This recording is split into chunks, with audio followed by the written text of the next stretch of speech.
Kiai Mas Alwi, pendiri Nahdlatul Ulama yang terlupa. Sosok pemberi nama Nahdlatul Ulama adalah Sayyid Alwi Abdul Aziz Al-Samad Gon. Lazim disebut Kiai Mas Alwi. Ia putra Kiai Besar, Abdul Aziz Al-Samad Gon. Bersepupu dengan Kiai Haji Mas Mansur dan termasuk keluarga besar Sunan Ampel, yang juga pendiri sekolah Nahdlatul Wathon dan pernah belajar di pesantren Syekhona Khalil Bangkalan, Madura. Dari Pulau Garam, ia melanjutkan sekolah di pesantren Siwalan Panji, Sidoarjo, lalu memungkasi rihlah ilmiahnya di Makkah Al-Mukarramah. Setelah pulang dari keliling Eropa, ia membuka warung di Jalan Sasak Ampel, Surabaya.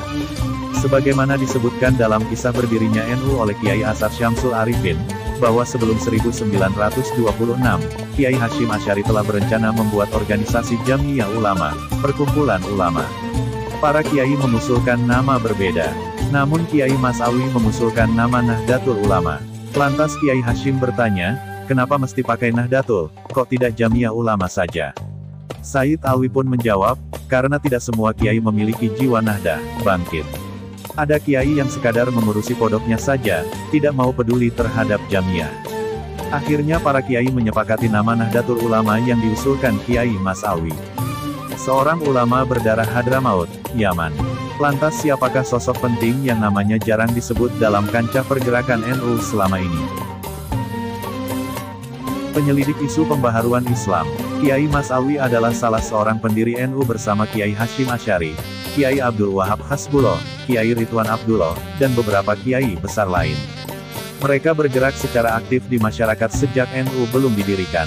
Kiai Mas Alwi lah yang pertama mengusulkan nama Nahdlatul Ulama dalam versi riwayat keluarga Kiai Ridwan Abdullah. Namun nama Kiai Mas Alwi hampir jarang disebut dalam literatur sejarah NU.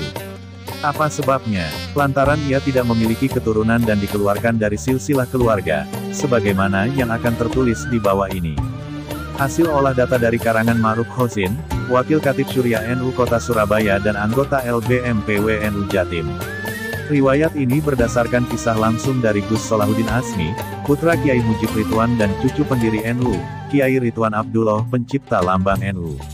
Memang tidak ada data pasti mengenai kelahiran Kiai Mas Alwi. Hanya ditemukan petunjuk dari kisah Kiai Mujib Ridwan bahwa ketiga kiai yang bersahabat semasa Kiai Ridwan Abdullah, Kiai Wahab Hasbullah dan Kiai Mas Alwi secara usia tidak terlalu jauh jaraknya. Pada masa awal NU berdiri, 1926 usia Kiai Ridwan 40 tahun, Kiai Wahab 37 tahun, dan Kiai Mas Alwi 35 tahun. Maka, Kiai Mas Alwi diperkirakan lahir pada sekitar 1890-an.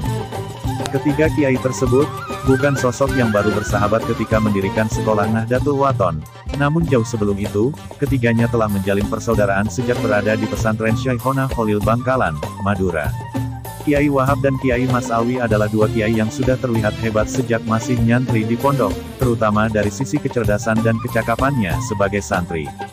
Bersama Kiai Ridwan Abdullah, Kiai Wahab Hasbullah, dan saudara sepupunya, Kiai Mas Mansur, Kiai Mas Alwi turut membidani pendirian Nahdlatul Wathon.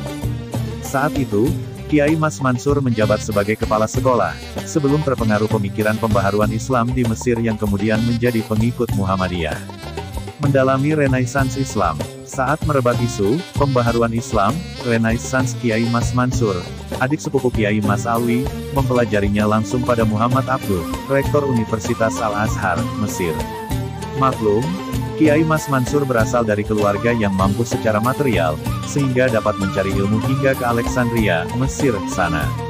Kiai Mas Alwi yang bukan dari keluarga kaya pun, bertanya-tanya tentang apa yang sejatinya dicari Kiai Mas Mansur hingga ke negeri Mesir. Padahal Renaissance atau pembaharuan itu berasal dari Eropa. Maka ia pun berusaha mengetahui apa sebenarnya Renaissance itu ke Eropa, melalui Belanda dan Prancis dengan menggabungkan diri dalam pelayaran. Pada masa itu, orang yang bekerja di pelayaran mendapat stigma buruk di masyarakat dan memalukan bagi keluarga. Sebab pada umumnya pekerja pelayaran selalu melakukan perjudian, zina, mabuk, dan tindak asusila lainnya. Sejak saat itulah keluarga Kiai Mas Alwi mengeluarkannya dari silsilah keluarga dan diusir dari rumah. Setelah Kiai Mas Alwi berhasil mendapat jawaban dari kegelisahannya, ia pun kembali ke Hindia Belanda. Setiba di tanah air, ia langsung dikucilkan oleh para sahabat, rekan sejawat, dan para tetangga. Tak patah arang, Kiai Mas Alwi membuka warung kecil di Jalan Sasak, dekat wilayah Ampel, demi memenuhi hajat hidupnya. Mengetahui ia telah pulang dari perantauan, Kiai Ridwan pun datang menyambang. "Kenapa sampeyan datang ke sini, Kang? Nanti sampeyan dicuci pakai debu sama para kiai lain, sebab warung saya ini sudah dianggap najis mugoladoh." Kiai Ridwan malah balik bertanya, "Dik Mas Alwi, sebenarnya apa yang sampeyan lakukan sampai pergi berlayar ke Eropa?" "Begini, Kang Ridwan, saya ingin memahami apa sih sebenarnya Renaissance itu." "Telah, Dik Mansur mendatangi Mesir untuk mempelajari Renaissance itu salah, sebab tempatnya ada di Eropa. Coba sampeyan lihat nanti kalau Dik Mansur datang, dia pasti akan berkata begini, begini dan begini, maksudnya adalah kembali ke Al-Quran hadis, tidak bermazhab, tuduhan bid'ah dan sebagainya. Renaissance di Mesir itu sudah tidak murni lagi Kang Ridwan, sudah dibawa makelar. Lah orang-orang itu mau melakukan pembaharuan apa ya? Dalam tubuh Islam, agama Islam sudah sempurna, tidak ada lagi yang harus diperbaharui. Al-Quran dengan jelas menyatakan, pada hari ini telah kusempurnakan untuk kamu agamamu, dan telah kucukupkan kepadamu nikmatku, dan telah kuridai Islam itu jadi agama bagimu.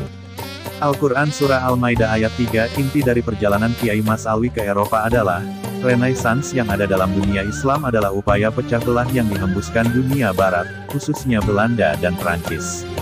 Kiai Ridwan kembali bertanya, "Dari mana sampeyan tahu?"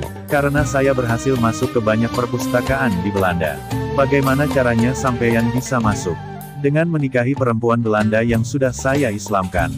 Dialah yang mengantar saya ke banyak perpustakaan. Untungnya saya tidak punya anak dengannya." Setelah Kiai Mas Alwi membabarkan perjalanannya ke Eropa secara panjang lebar, maka Kiai Ridwan berkata, "Begini, Dik Alwi, saya ingin menjadi pembeli terakhir di warung ini." "Ya jelas terakhir. Karena ini sudah malam." "Bukan begitu. Sampeyan harus kembali lagi ke Nahdlatul Wathon. Sebab sudah tidak ada yang membantu saya sekarang. Kiai Wahab lebih aktif di Taswirul Afkar. Sampeyan harus membantu saya." Keesokan pagi, sebelum Kiai Ridwan sampai di Nahdlatul Wathon, ternyata Kiai Mas Alwi sudah tiba lebih dulu. Kiai Ridwan yang masih kaget pun berkata, "Kok sudah ada di sini?" "Ya, Kang Ridwan, tadi malam ternyata warung saya laku dibeli orang. Uangnya bisa kita gunakan untuk sekolah ini." Kedua kiai muda tersebut kemudian kembali membesarkan nama sekolah Nahdlatul Wathon. Makam Kiai Mas Alwi sampai saat ini, belum ditemukan pula data tentang kapan Kiai Mas Alwi wafat. Yang jelas, makam beliau terletak di pemakaman umum Rangkah, yang sudah lama tak terawat bahkan pernah berada dalam dapur pemukiman liar yang ada di tanah pekuburan umum. Kiai Haji Asep Saifuddin, Ketua PCNU Surabaya pada masanya pernah mengerahkan banser guna menertibkan rumah-rumah yang merambah ke makam Kiai Mas Alwi. Maka sejak saat itu, makam beliau mulai dibangun dan diberi pagar. Kini, setiap perhelatan Harlah NU, pengurus cabang NU Surabaya kerap mengajak MWC dan Ranting se-Surabaya untuk ziarah ke makam para muassis, khususnya wilayah Surabaya. Pertanyaan kita, mengapa beliau dikebumikan di pemakaman umum? Tak ada jawaban pasti. Kemungkinan terbesar, karena beliau telah dikeluarkan dari silsilah keluarganya. Sebagian kecil Nahdiyin yang mengetahui fakta ini sempat mengusulkan agar makam beliau dipindah ke kawasan Ampel. Berita ini telah diterima oleh PCNU Surabaya dan akan ditindaklanjuti. Tetapi bila prosesnya menemukan jalan buntu, maka PCNU akan berencana memindah makam beliau ke kawasan makam Jalan Tembok, diletakkan di sebelah makam sahabatnya, Kiai Ridwan Abdullah. Di area makam tersebut telah dikebumikan pula beberapa tokoh NU, di antaranya adalah Kiai Haji Abdullah Ubaid dan Kiai Haji Thohir Bakri, dua tokoh pendiri Ansor, Kiai Abdurrahim, salah seorang pendiri Jamkur atau Jamiah Qurab wal Hufat, Kiai Hasan Ali, Kepala Logistik Hizbullah, Kiai Amin, Kiai Wahab Turham, Kiai Anas Thohir, Kiai Hamid Rusdi, Kiai Hasanan Nur, dan beberapa kiai lain.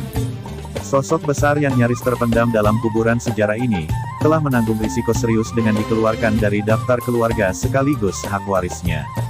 Namun ia tetap melanjutkan tekadnya meneliti akar persoalan umat Islam saat itu hingga sampai ke benua biru.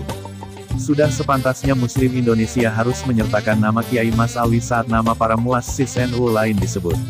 Semoga Allah mengganjar perjuangan Kiai Mas Alwi dan para muassis NU sebagai amal jariah mereka. Semoga Allah mengangkat derajat mereka dan memberi keberkahan kepada para pejuang NU saat ini, sebagaimana Allah telah melimpahkan keberkahan kepada mereka semua. Semoga juga pemerintah saat ini tergerak menafis Kiai Mas'awi sebagai pahlawan bangsa Indonesia setelah Kiai Asad Syamsul Arifin dari kalangan Nahdlatul Ulama. Amin ya robbal alamin. Al-Fatihah.